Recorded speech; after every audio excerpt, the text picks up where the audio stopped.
Hello everyone and welcome to the brand new event boss, the Sky Devourer, which is probably one of the coolest event bosses they've had in a while. Of course, it's another 4-man event boss. We are playing on Hell, which is actually quite a hard difficulty. So firstly, we're going to go over the first thing. Your A team cannot have any humans on it. Even like Lance characters who are half human, they will immediately get eviscerated, solely because this boss does a 500% more damage to humans and takes 100% less damage from humans. So don't run humans. You can run Dark and Light. Dark and Light actually do 100% more damage, but this team does an incredible work as well. This team is highly focused on rushing King and the Anzalt, with Skadi being able to remove debuffs as well as giving attack-related stat boost. We've got Blue Matrona back with Relic to maximize her basic stat boost, being 50% basic stat boost. We've got Scald mainly for the counter as well as damage reduction, because she's actually quite handy that way. For God set, we are running increased increase applicable allies' basic stats, and damage taken decreased as well. So everyone here is HP defense, So I'm going to the human team, which is the B team. B team is used to basically get a bunch of points to shoot the cannon to be able to break into the next phase. And for that, we have Escanor with attack crit, we then have Nozians with HP defense, we got Megumin with I think HP defense as well, and then we've got Mikasa with HP defense as well, with the card set, of course, being the human card set. So the reason why we're running Megumin is because you see here stance cancel gives you a lot of points, and these guys like to stance up a lot, so we got that. Also, her damage isn't too bad. We've got him for cleanse and stun. We've got Escanor for big damage. I was running Sigurdin back. Do not run Sigurdin back. Go for like Red Zenari. Sorry, Red Jenna, or just characters who are good backlines that aren't Sigurd. Sigurd lowers the enemy's health, and that isn't good for characters like Escanor. Brynhild doesn't work very well. I tried Brynhild out. The enemies can be debuffed though, which is pretty handy. Also running attack food to maximize damage, and now we're going to find some people to play with them. Here we go. So just started, we've got 4 people in. You sort of do want 4 people with Hell. Hell is quite hard. You're not limited to what characters you can use though, which is pretty good. Normally Hell requires you to use Attribute Advantage or Dark and Light characters, but you're not forced to use that here, which is pretty handy. Our whole goal is going to be to rush Ultimate for King and Diane. Solely because their ultimate does like 10 million damage. I don't know why, it's just really good. They also do have things that are really irritating to deal with, like it does have Disable, which is irritating, which is the reason why I didn't use King and Diane's buff immediately, because of the Disable. I can cleanse it. We also got Green Skadi for the ability to cleanse.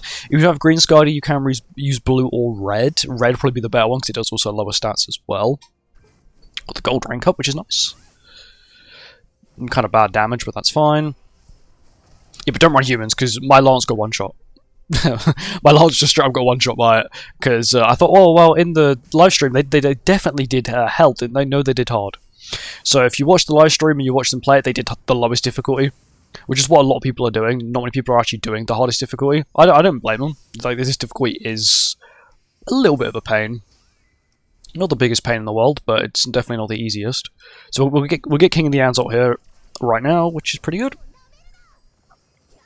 Douche. Douche, douche, douche, douche. Good damage. I probably should have kept the cleanse, because he's probably going to disable them now, which is not going to be good.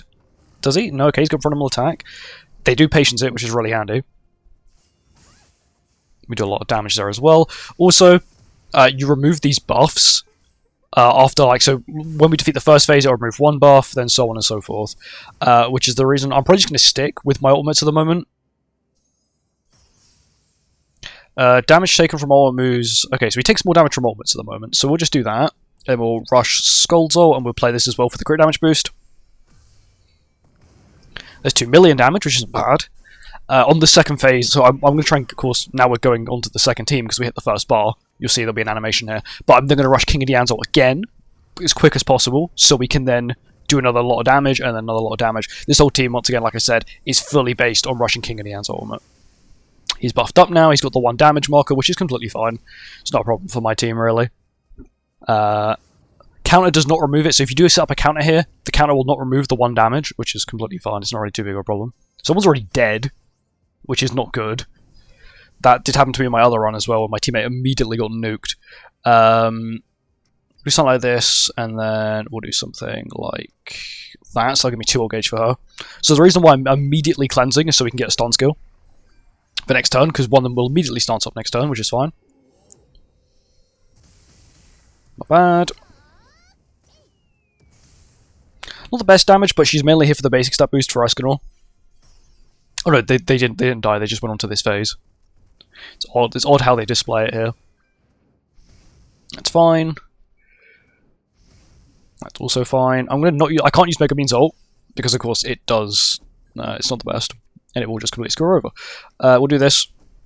So now this is where you get bonuses for playing certain rank skills. Playing level 3 skills gives you like, I think 30 points. Playing level 2s give you... Yeah, there's a stance removal. Level 2s give you, I think 15, and then level 1s give you 10.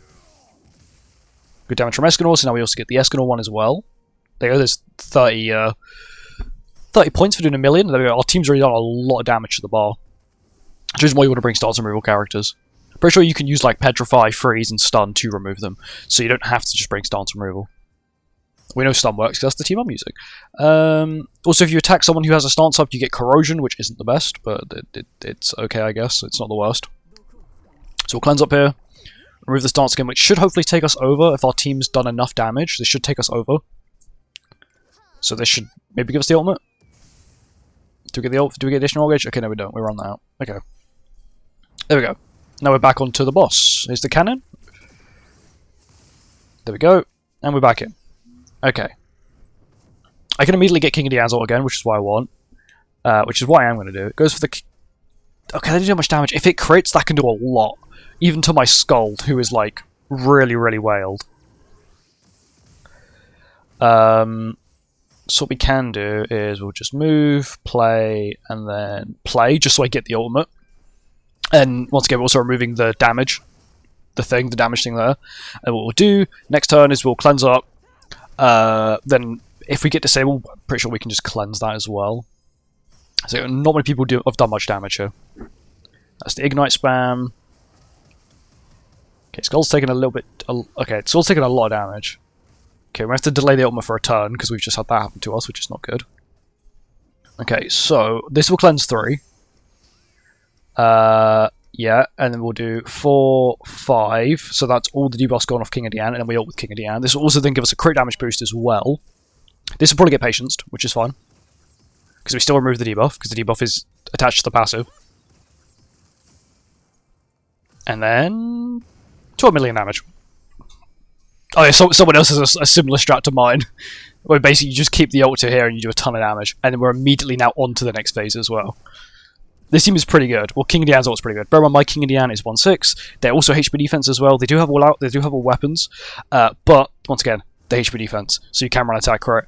But I don't think it's really necessary, to be honest. There we go. Now onto back to this team again.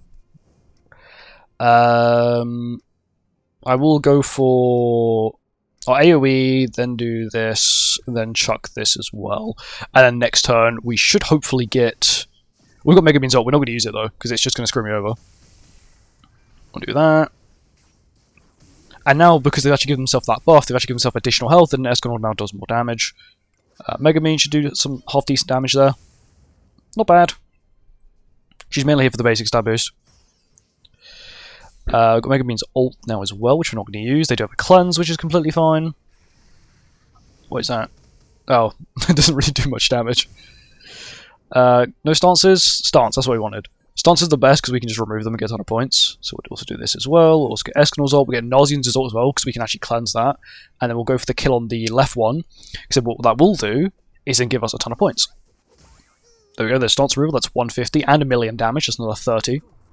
We'll cleanse up just to make sure the team's health is high, as well as getting the 5% basic stat boost from Nauseans.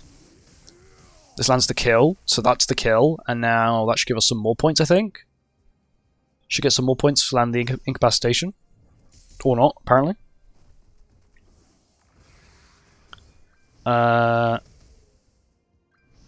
Cool, so we should be fine here. Okay, he starts up again, which is actually really handy. So now we can pop this, which will give us an attack-related stat boost. We can then pop that, which will break the stance, and then we pop Escanor's ult. And I think that's going to be it, because I feel like our team's actually going to be able to pull through here and do enough damage.